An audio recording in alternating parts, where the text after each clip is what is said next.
제가 전에 신문 칼럼을 하나 읽었는데 아주 내용이 흥미로운 내용이었어요.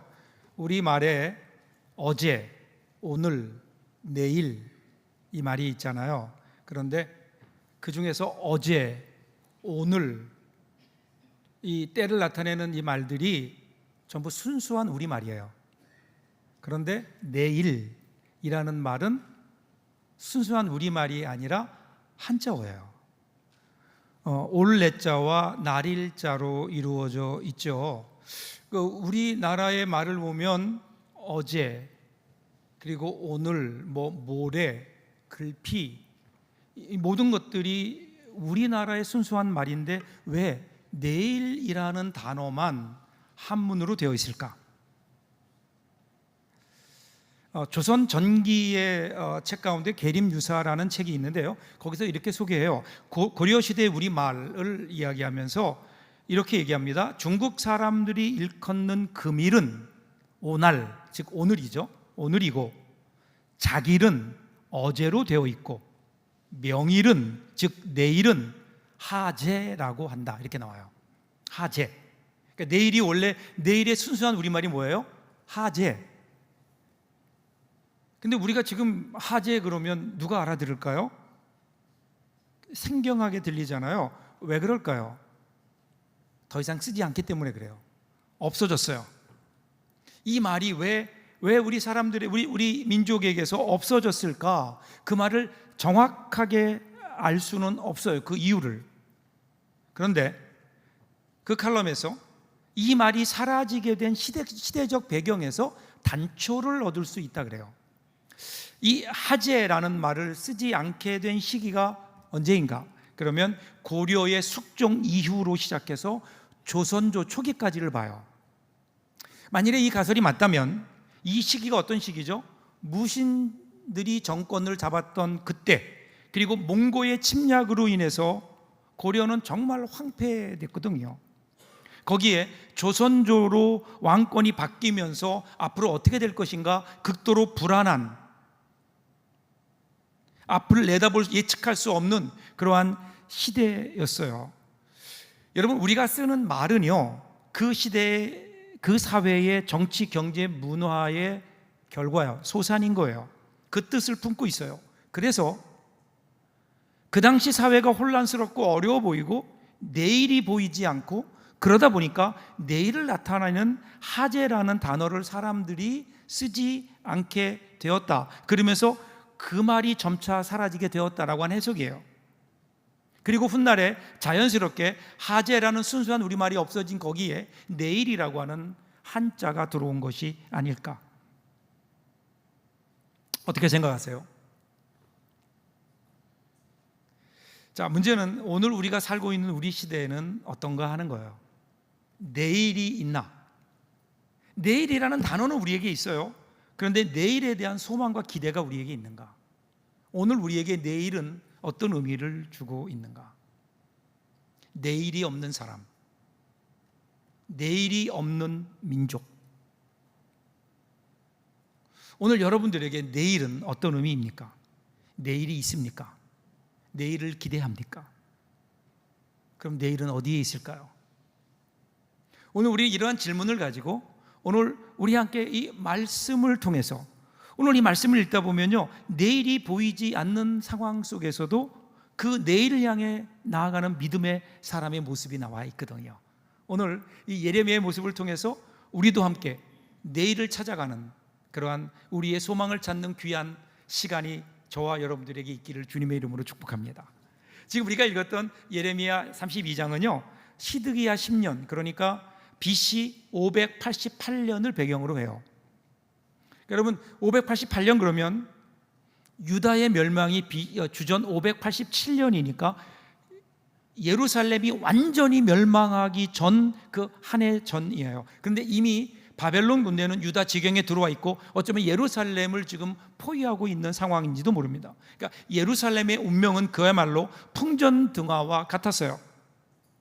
더군다나 그때 예레미야는 왕궁 근위대 감독에 갇혀, 감옥에 갇혀 있었어요. 그 이유가 뭐냐면요, 국론을 분열시키는 자라는 죄명이에요. 지금까지 예레미야가 예언했던 내용이 뭐죠? 예루살렘은 함락될 것이고, 그리고 유대인들, 자기 동족인 유대인들은 바벨론 사람들에 의해서 포로로 잡혀갈 것이다, 바벨론으로 끌려갈 것이다. 그러니 여러분, 사람들이 이 이야기를 듣고 누가 좋아하겠어요? 내 민족이, 우리나라가 망하고 내가 포로로 끌려간다는데.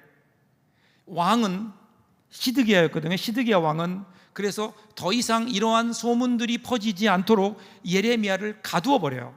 그래서 그 메시지가 사람들에게 퍼지지 않도록 그를 구금시켜 버리죠. 국가 이익에 반한다는 명목이에요. 한번 여러분 이 예레미야의 입장을 생각해 보세요. 나라는 망해가요. 분명히 망할 거예요. 그래서 망한다고 얘기했는데 감옥에 가두었어요. 조국의 미래뿐 아니라 자신의 미래도 어떻게 될지 모르는 캄캄한 상황. 그런데요, 더 기가 막힌 일이 일어나요. 이렇게 갇혀있는 예레미야에게 어느 날 그의 친척이에요. 친족인 하나멜이라는 사람이 찾아와요. 찾아와서 뭐라고 얘기하는가 하면 아나돗에 있는 자기 땅을 사려는 거예요. 그 이유는 바로 예레미야가 기업을 물을 권리가 예레미야에게 있다. 이 여러분, 무르다, 여기 기업을 무른다라고 하는 번역되는 히브리어 동사가 가할이에요. 가할, 되찾다, 구속하다, 이런 의미인데, 이 단어의 분사 형태, 이것이 명사로 바뀌면 고엘이라는 말로 바뀌어요. 근데 이 고엘 제도라고 하는 것은요, 이스라엘 사회 제도 중에 굉장히 중요해요. 이스라엘 사람들은 기본적으로 모든 땅이 하나님의 소유예요. 땅의 주인이 하나님이에요. 자기들이 지금 경작하고 있는 땅은 어떤 땅인가요? 하나님이 주신 땅이에요. 그래서 기본적으로 땅의 주인은 하나님이시고 이스라엘 백성들은 사실은 청직이에요. 그 땅에서 어떤 사람들은 열심히 일해서 거기에서 많은 소출을 거두어서 부를 축적하기도 했지만, 또 어떤 사람들은 그렇지 않을 수도 있잖아요. 어떤 어려운 형편 가운데 몰려서 몰락하기도 해요. 그러면 어떻게 돼요? 부득이 땅을 다른 사람들에게 팔아야 돼요. 자기에게 주어진 그 땅을 팔아야 되는데, 넘겨야 되는데, 그때 하나님께서는 아무에게나 팔 수 없게 법으로 정하시고요, 가장 가까운 친척에게 그것을 사게 했어요. 이게 고엘. 그래서 그 재산, 하나님이 나누어 주신 재산이 그 부족을, 그 지파를 넘어가지 않도록 외부에 팔리는 것을 막기 위해서 고엘, 기업을 물을 권리, 이 우선권, 그 제도를 하나님이 만드신 거고, 지금 예레미야가 거기에 해당한다는 거예요. 여러분, 예레미야 입장에 생각해 보세요. 얼마나 황당했을까요? 나라는 망해가는데, 거기다 자기는 지금 감옥에 있는데, 친척이라는 사람이 찾아와서 자기에게 뭔가 위로해주고 격려해주기는커녕 땅을 사라고 오히려 이야기해요. 여러분, 지금 나라가 다 망해가는데 땅은 사서 무슨 소용이 있겠어요? 이러한 때는, 지금 바벨론과 전쟁이 눈앞에 있는데, 이때는 땅보다 중요한 게 뭘까요? 현금이에요. 현금보다는 금과 은이에요. 가치가 있는 것을 가지고 있어야 되는 거죠. 그런데 하나님께서는 그 땅을 사라는 거예요. 그래서 예레미야가 하나님의 명령에 따라 은 70세겔을 주고 그 땅을 사요. 여러분, 17세겔이 오늘날 우리 단위로 환원해 보면 200g 정도 돼요. 여러분, 금이 200g이면 요즘 시세가 어떻게 될까요? 은이. 금에는 관심이 있는데 은에는 관심이 없으신가요? 은이요, 생각보다 싸더라고요. 100g에 한 20만 원이 채 안 돼요. 그럼 200g이면 얼마 될까요? 40만 원 정도 돼요. 그 당시에 물론 은의 가격이 더 높을 수 있으니까 조금 더 높았을 수도 있겠죠. 그럼에도 불구하고 큰 돈은 아니에요. 왜 그런가 하면 예레미야가 선지자인데 돈이 어디 있겠어요? 더군다나 감옥에 갇혀 있는데 무슨 큰 돈으로 살 수 있겠어요? 작은 돈이지만 예레미야에게는 큰 돈이지 않았을까요? 최선을 다해서 산 거예요. 자, 여러분, 예레미야가 비록 하나님의 말씀을 따라 시대를 꿰뚫어 보는 눈을 가졌던 시대의 예언자였던 예레미야였지만, 왜 하나님이 지금 이러시는지 이해했을까요? 이해하지 못했을 거예요. 이미 바벨론에 의해서 망해버린 그 나라의 땅을, 더군다나 가장 후미진 지역인 아나돗의 땅을 제값을 주고 다 사라고 하신 그 하나님의 명령을 예레미야가 다 이해하지 못했을 거라고요. 그런데 그는 먼저 순종해요. 그리고 나서 그 다음에 하나님의 뜻을 물어요. 이것이 중요합니다. 여러분, 믿음이 뭘까요? 믿음은 신뢰입니다. 여러분, 우리 신앙은 다 알고 가는 게 아니잖아요. 하나님을 신뢰하기에 가는 거예요. 이것이 믿음의 길이에요. 우리가 그런 얘기 하잖아요. 어떻게 무조건 믿어요? 그렇게 얘기할 수 있지만 사실은 우리의 믿음을 가만히 들여다보세요. 우리는 하나님의 말씀을 다 증명하고 그리고 설명하고 하나님 말씀을 이해해서 우리가 믿는 게 아니라고요. 오히려 우리는 신앙생활하면서 많은 부분을 믿음을 통해서 이해해 가는 과정이에요. 믿음 없이는 절대로 우리들이 이해할 수 없는 하나님의 말씀이 오늘 우리에게 주신 하나님의 말씀이라고요. 여러분, 하나님 믿는 것도 마찬가지 아닐까요? 그냥 처음에는 그냥 믿는 거예요. 하나님을 그냥 믿는 거예요. 그리고 그것이 하나님의 명령이기 때문에 우리가 길이라고 믿고 그 길을 따라 사는 거예요. 그러면 어떻게 돼요? 살아보면 이해가 돼요. 가보면 아는 거예요. 그래서 저도 지금까지 그 하나님의 길을 따라 살아온 거고, 그러다 보니까 하나님을 더 많이 이해하게 된 거고, 그러니까 어떻게 해요? 그 다음에 또 하나님의 말씀에 순종하며 가는 거 아니에요? 앞으로도 쭉 그렇게 사는 것, 이것이 믿음의 길이라고요. 우리의 이해가 아니라 믿음으로 나가는 길, 그 길이 내일을 여는 길이기 때문에 그래요. 예레미야가 지금 그 길을 가요. 자, 이제 하나님의 명을 받들어서 땅을 매매했어요. 믿음으로 순종했어요. 그리고 나서 예레미야가 기도를 시작해요. 그런데 기도의 내용이 17절부터 나와요. 한번 같이 읽어보겠습니다. 17절만 같이 읽습니다. 슬프도소이다 주 여호와여, 주께서 큰 능력과 펴신 팔로 천지를 지으셨사오니 주에게는 할 수 없는 일이 없으시니이다. 자, 예레미야의 첫 번째 기도가 뭐예요? 슬프도소이다. 왜 슬퍼할까요? 아마도 동족 유다에 대해서 하나님의 심판의 메시지를 전했잖아요. 그리고 그것이 실제로 이루어질 것을 믿었기 때문에 예레미야의 마음이 슬펐을 거예요. 중요한 것은 그의 슬픈 감정을 그대로 하나님께 그대로 내어놓았다는 거예요. 자신의 슬픔을 숨기려 하지 않았어요. 자신은 하나님의 말씀을 믿기에 내가 슬퍼하면 안 된다 그러지 않았다고요. 여러분, 성경에 나타난 하나님의 사람들의 기도를 보면 공통점이 있어요. 하나님 앞에 정직해요. 자기의 감정을 감추지 않아요. 억제하지 않아요. 하나님의 사람의 기도는 자기의 감정을 하나님께 그대로 정직하게 내어놓아요. 왜 그럴까요? 그분이 하나님이세요. 그 하나님이 아버지세요. 여러분, 우리의 감정을 누구에게 다 쏟아 놓아야 될까요? 하나님이에요. 그런데 우리는요, 언제나 이게 바뀌어요. 하나님 앞에서는 우리의 모습을 숨겨요. 내가 착한 사람인 것처럼 내 안에 감정들을 숨기고 그 거짓 감정들을 내세워요. 그리고 나서 사람에게는 자기의 감정을 그대로 드러내요. 바뀌어야 되지 않을까요? 하나님 앞에 우리의 감정을 그대로 드러내고, 우리가 하나님 앞에서 감정이 우리가 치유되고, 사람들을 향해서는 사랑하는 거예요. 우리의 감정을 드러내는 거 아니에요. 근데 우리의 기도가 얼마나 정직한가? 우리의 기도가 하나님 앞에서조차도 우리의 감정을 드러내지 못하고 우리 안에 나의 정직한 모습을 내어놓지 못하니까 어떤 일이 일어날까요? 기도에도 변화가 없어요. 기도에도 우리 삶에 변화가 없고 내 삶의 문제가 해결되고 내 감정이 순화되고 내 감정이 하나님의 은혜로 말미암아 내 감정이 회복되는 경험이 우리에게 없다고요. 하나님 앞에 정직해야 돼요. 정직한 기도. 근데 그 다음에 나오는 기도를 보세요.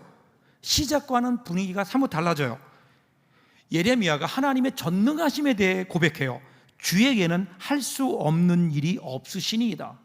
이게 할 수 없는 일이 없으시니이다. 이 번역을 좀 쉽게 했으면 좋겠어요. 주님은 다 할 수 있습니다, 이 얘기예요. 그죠?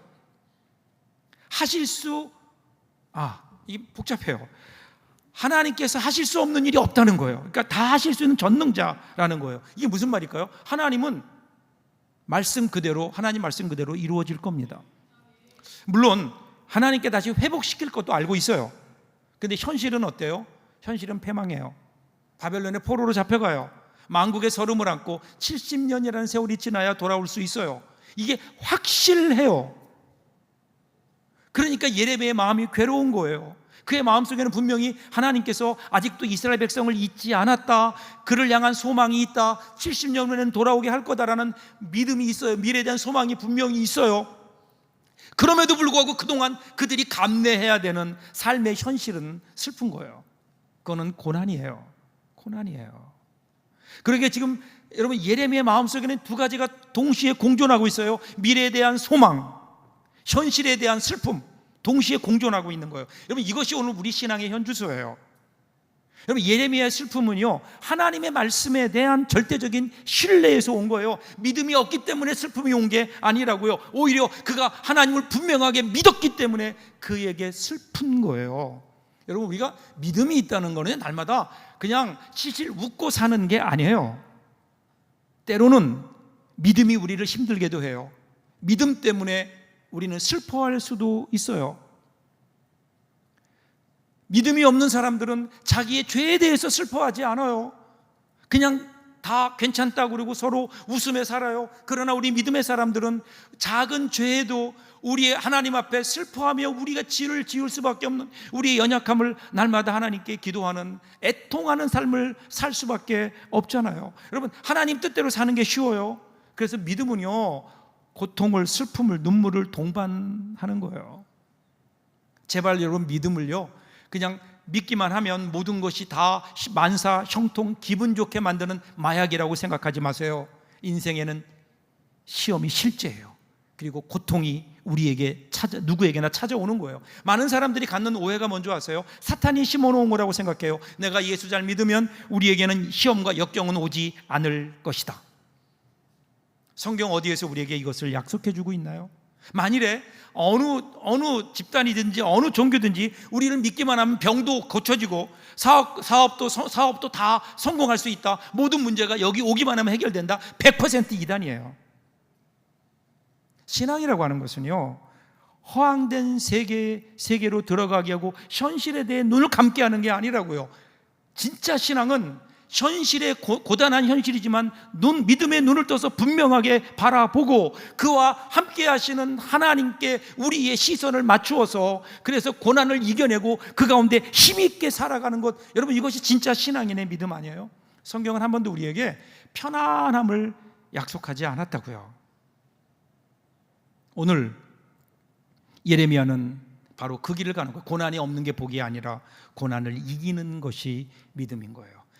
슬프지만 그러나 슬픔에 함몰되지 않고 하나님이 주신 소망의 길을 향해 나아가는 오늘 예레미야의 모습. 그리고 이어지는 18절 보세요. 주는 은혜를 천만인에게 베푸시며 아버지의 죄악을 그 후손의 품에 갚으시오니 크고 능력 있으신 하나님이시요 이름은 만군의 여호와시니이다. 천만인에게 은혜를 베푸시는 그 아버지, 그런데 그 하나님이 아버지의 죄악을 그 후손의 품에 갚으신다? 이게 도대체 무슨 말일까요? 사실은요, 바로 전장을 보면 31장 29절 30절 보면 재미있는 표현이 나와요. 그때에 그들이 말하기를 다시는 아버지가 신포도를 먹었으므로 아들들의 이가 시다 하지 아니하겠고 신포도를 먹는 자마다 그의 이가 신 것 같이 누구나 자기 죄악으로 말미암아 죽으리라. 이게 무슨 말인가요? 여러분, 아버지가 신포도를 먹었어요. 그럼 누구의 이가 실까요? 먹은 사람의 이가 시죠, 아버지의. 그런데 아들의 이가 시다, 그런단 말이에요. 이게 무슨 말일까요? 여러분, 바벨론의 포로로 잡혀간 사람들이 그렇게 얘기했다는 거예요. 우리 조상들이 죄를 지어서 오늘 우리가 이렇게 고난을 당한다라는 거예요. 근데 하나님께서 아니다, 자기 철저하게 개인의 책임이다, 자기의 죄로 죽는다, 그렇게 말씀하셨거든요. 그런데 지금 한 장 뒤인 32장에선 아버지의 죄악을 그 후손의 품에 갚으신다. 서로 모순돼 보이지 않아요? 이게 무슨 말일까요? 여러분, 지금 이 구절은요, 강조점의 차이에서 나온 거예요. 여러분, 이 구절의 의미는 뭘까요? 아버지의 죄악을 죄가 없는 자녀에게 갚으신다, 그런 의미가 아니에요. 분명한 것은 어떤 종류의 죄라도, 그 어떤 죄라도 하나님 앞에서는 절대로 숨기거나 어물쩍 그냥 넘어가는 경우가 없다라는 거예요. 자, 하나님께서 어떤 사람이 악을 행했어요. 그러면 하나님께서 그 악을 바로 갚으시나요? 아니에요. 하나님께서 그의 심판을 유보하세요. 자비를 베푸세요. 은혜예요. 심판을 유보하셨어요. 그런데 자손들이 그것을 그대로 본받아서 또 악을 행한다. 그러면 그때는 심판하시겠다는 거예요. 무슨 말일까? 무한 유보 아니에요. 때가 되면 심판하신다는 거예요. 다시 말해서 어떤 죄에 대한 하나님의 심판의 유보가 있어요. 그런데 하나님이 그 죄를 잊어버리신 게 아니라는 거예요. 하나님은 기억하세요. 그래서 그것이 반복되면 언젠가는 하나님께서 분명하게 심판하신다. 욕심이 잉태한 즉 죄를 낳고 죄가 장성한 즉 사망을 낳느니라. 분명한 진리인 거예요. 이것을 유다 백성에게 적용시켜보면 지금 이런 거예요. 예레미야의 말은 이런 거예요. 하나님께서 그동안 유다 백성들이 계속해서 하나님께 죄를 졌어요. 타락했어요. 하나님의 마음을 근심하게 했어요. 그런데 그동안 하나님 심판을 유보하셨다고요. 근데 죄를 몰라서가 아니라, 죄를 잊어버려서가 아니라 하나님이 그 심판을 자비로 말미암아 은혜를 베풀어서 유보하신 것뿐인데, 그런 심판 유보에도 불구하고 그들이 계속해서 반복 또 반복, 무한 반복을 하니까 하나님이 이제는 더 이상 심판을 유보하지 않으시겠다, 이제는 심판을 행하시겠다라고 말씀하시는 거예요. 그래서 20절 보세요. 주께서 애굽 땅에서 표적과 기사를 행하셨고 오늘까지도 이스라엘과 인류 가운데 그와 같이 행하사 주의 이름을 오늘과 같이 되게 하셨나이다. 정리하면 이런 거예요. 예레미야가 이스라엘 백성들이 하나님의 목소리를 청종하지 않고 도를 행하지 않기 때문에 지금 징계를 받는 것이다. 그리고 지금 바벨론의 공격을 받고 있는 이거는 하나님의 계획대로 되는 것이고 그동안 하나님이 유보하셨던 그 결과다라는 거예요. 이 하나님이 그런 분이시라는 거예요. 하나님은 땅을 만드신 하나님, 세상 역사를 이끄시는 분. 그래서 하나님은요, 하나님의 은혜는 수천 대에 이르도록 하나님이 기억하시고 갚아주시지만 잘못은 기억고 대가를 치르게 하시는 하나님. 그래서 어떻게 돼요? 이제 예루살렘은 멸망이에요. 멸망이 기정사실이에요. 바뀌지 않아요. 돌이키지 않아요. 성은 점령될 것이고 집은 불탈 것이고 그리고 예루살렘 성전은 무너질 거예요. 이젠 절망이에요. 희망의 빛은 어디에도 비춰오지 않아요. 이 절망. 여러분, 오늘 이 시대를 살아가는 우리들이 이런 말을 많이 하잖아요. 이 시대에 소망은 있을까? 이 시대가 과연 소망이 있을까? 근데 우리가 얘기하는 소망은 어떤 걸까요?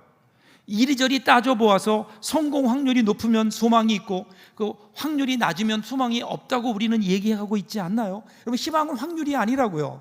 뭐가 좀 잘 될 만하니까 거기에 우리의 소망을 두는 게 아니에요. 희망의 근거는 뭘까요? 히브리서 11장 1절 보세요. 믿음은 바라는 것들의 실상이요 보이지 않는 것들의 증거니 선진들이 이로써 증거를 얻었느니라. 여러분, 초대 예루살렘 초대교회 그리스도인들 어땠을까요? 혹독한 박해의 시대예요. 앞이 보이지 않아요. 불안한 시기였어요. 소망이라고는 보이지 않는 그 시대. 근데 그들은 소망을 품고 믿음의 길을 간 거예요. 다 이루지 못했지만 그들은 순종했어요. 끔찍한 고문을 당하면서도 그들의 소망을 꺾지 않았어요. 그 믿음의 선진들의 소망은 어디서 왔을까요? 하나님의 약속을 믿는 믿음에서 오죠. 여러분, 이 소망은요, 특별히 우리 그리스도의 소망은 우리의 삶의 환경이 아니에요. 우리를 붙들고 결국은 그렇게 이루실 하나님의 약속, 그 하나님께 우리의 소망의 근거가 있지 않을까요? 그래서 소망은요, 믿음으로 살아가는 사람들의 것이에요. 믿음이 없이는 소망이 없어요. 소망이 없는 사람들은요, 믿음이 없는 거예요. 이 엄혹한 시기, 그때 하나님께서는 희망의 단초를 주시는 거예요. 그게 뭐예요? 아나돗의 땅을 사라는 거예요. 15절 보세요. 같이 한번 읽겠습니다. 만군의 여호와 이스라엘의 하나님께서 이와 같이 말씀하시니라. 사람이 이 땅에서 집과 밭과 포도원을 다시 사게 되리라 하셨다 하니라. 하나님의 소망이에요. 지금은 네가 이 땅을 사야 되는 이유는 내가 곧 이 땅을 회복시킬 거라는 거예요. 이것이 소망이에요. 이 소망, 지금 본문에서 예레미야에게 먼저 여호와의 말씀이 임했죠. 밭을 산다고 작정한 이유가 뭐예요? 밭을 산 이유가 뭐예요? 단순한 감정이나 인정이나 어떤 충동에 의한 게 아니에요. 하나님 말씀에 따른 결정이에요. 세상이 혼란할 때일수록 그래서 우리는 우리의 주파수를 어디에 맞춰야 될까요? 하나님 말씀에 맞춰야 되는 거예요. 사람의 말이 아니에요. 이 세상의 어떤 판단이 아니에요. 하나님의 말이 아니라 진리의 말에 우리의 귀를 기울여야 돼요. 하나님의 세밀한 음성을 들어야 돼요. 예레미야가 비록 감옥에 gat혀 있었지만 그래서 그는 갇혀 있음에도 불구하고 하나님의 소리를 들을 수 있는 거예요. 이 말씀을 따라가는 것, 이것이 여러분 소망의 길이 아닐까요? 사랑하는 여러분, 사람도 없고 짐승도 없고 황무지로 변해버린 땅, 이제는 바벨론 군대에 완전히 멸망될 수밖에 없는 볼모의 땅, 아나돗. 그런데 하나님께서 약속하시는 거예요. 다시 사람들이 곧 모여들 것이다. 희망의 씨를 뿌릴 날이 올 것이다. 그래서 아나돗의 땅을 사라는 거예요. 그것은 뭐예요? 소망을 사라는 거예요. 소망을. 믿음은 미래를 오늘로 가져옵니다. 그래서 여러분, 그리스도인들은 소망을 품은 행복한 사람이 되라는 부름을 받은 거예요. 이 소망이 오늘 우리에게 있어야죠. 사람들은 얘기해요. 살아있는 한 소망은 없다. 그런데 여러분, 그것은요 진리가 아니에요. 진짜 진리는요, 소망이 있을 때만 살아갈 수 있다고요. 소망 없는 인생, 고통스러운 생존에 지나지 않을까요? 소망은요, 낙관주의와는 분명히 구분됩니다. 낙관주의는요, 막연히 그냥 잘 될 것이다, 최선의 것이 이루어지리라는 아무런 보장도 없이 그저 바라기만 하는, 그래서 때로는 어두움 속에서 무서운데 무섭지 않은 척하기 위해서 휘파람 부는 것에 지나지 않아요. 그러나 예수 그리스도께서 우리에게 주신 소망, 그리스도인들이 가져야 되는 소망은요, 하나님이 주신 확실한 약속을 근거로 우리 인생에 가장 좋은 것이 올 것이다, 더 좋은 것이 예비되어 있는 하나님의 은혜를 바라보는 거예요. 그것에 대한 소망. 이 소망으로 한번 여러분 바라보세요. 소망이 없어 보이던 아나돗의 땅이 약속의 땅, 소망의 땅으로 보이기 시작합니다. 이때 예레미야의 가슴은 뛰지 않았을까요? 오늘 우리의 가슴도 예레미야처럼 뛰었으면 좋겠다고요. 소망이 없어 보이던 우리가 살고 있는 이 시대의 아나돗, 어쩌면 우리의 조국이 아닐까요? 그 누구도 이제는 더 이상 소망이 없다고 얘기는 이 나라 이 민족, 그럼에도 불구하고 함께 하시는 하나님의 그 은혜를 바라보며 하나님의 약속을 기대하며 다시 한번 소망의 눈으로 바라볼 때로 우리의 가슴이 뛸 거예요. 우리가 신앙생활하고 있는 우리 서부교회, 아니 이 한국교회, 우리의 가정과 우리의 직장, 혹시 그동안 우리는 우리에게 아나돗의 땅이 아니었을까? 소망 없이 기대 없이 바라보았던, 아니라고요. 하나님은 그것을 사라는 거예요.